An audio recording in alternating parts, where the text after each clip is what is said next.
Selamat datang di seri 7 langkah strategi e-purchasing khusus pengadaan barang dan jasa lainnya.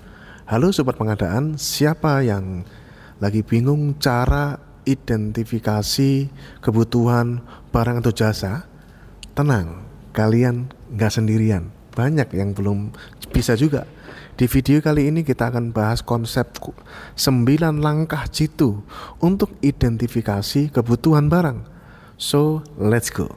Pertama, coba cari tahu dulu alternatif jenis atau tipe barang jasa yang ada di pasaran saat ini dari barang mau kita beli. Misalnya nih, kalau butuh printer, cari tahu alternatifnya apa saja. Bisa printer laser, inkjet, atau dot matrix. Nah, dengan tahu pilihannya, kita bisa pilih solusi terbaik sesuai dengan kebutuhannya. Kedua, identifikasi, klasifikasi, spesifikasi teknis dari kualitas rendah, sedang-sedang saja, atau yang paling tinggi.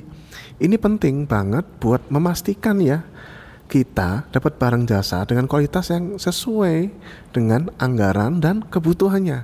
Contoh, kalau mau beli smartphone, ya kita pilih-pilih berdasarkan spesifikasi RAM-nya misalnya gitu ya.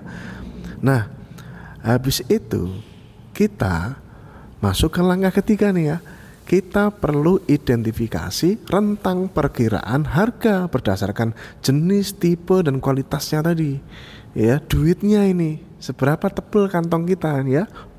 Ini berguna buat menyusun anggaran, budget ya, dan sekaligus alat negosiasi harga nantinya. Jadi misalnya nih, harga laptop RAM 8GB pasti ya beda dengan laptop yang RAM-nya 16GB kan. Nah, ya. Terus jangan lupa buat kasih rekomendasi. Kita ambil keputusan berdasarkan 3 langkah sebelumnya, kebutuhan dan spesifikasi berdasarkan 3 langkah sebelumnya tadi. Ya, ini biar keputusan yang diambil sesuai sama kebutuhan dan anggaran kita. Kayak misalnya kita putuskan buat pilih printer laser. Setelah analisis kebutuhan, kualitas, dan anggaran, kita pilihnya yang laser deh. Dengan konsep-konsep yang sudah saya contohkan di medsos seri-seri yang lain. Langkah selanjutnya adalah kita cari tahu ketersediaan barang jasa yang kita butuh ini di pasaran, di online shop. Soalnya kan percuma kalau sudah pilih-pilih ternyata gak dijual lagi misalnya. Nah, habis itu kita mesti pastiin juga ya ketersediaan pelaku usahanya. Jadi barangnya kita pastikan, yang dagangan tuh ada nggak kita pastikan, terutama yang di katalog e-purchasing, LKPP, dan juga di toko daring. Kita harus pilih vendor yang kredibel dan sesuai regulasi pemerintah pastinya. Utamakan pengalaman ya. Oh ya, jangan lupa juga buat tentuin prioritas ya. Apakah barang itu yang kita butuhkan itu termasuk barang ber-TKDN atau barang PDN, produk dalam negeri, atau barang impor. Kalau bisa sih kita dukung ya tentunya produk lokal ya, produk barang yang ber TKDN, tentunya seperti itu. Ingat sesuai kebutuhan, selama sesuai kebutuhan. Nah, sebelum mengambil keputusan, coba cek juga kondisi existing barang jasa yang di organisasi kita saat ini. Ya, jangan beli ternyata kemarin sudah barusan beli ya. Ini buat menghindari pembelian berlebihan dan tahu kapan harus diganti gitu ya.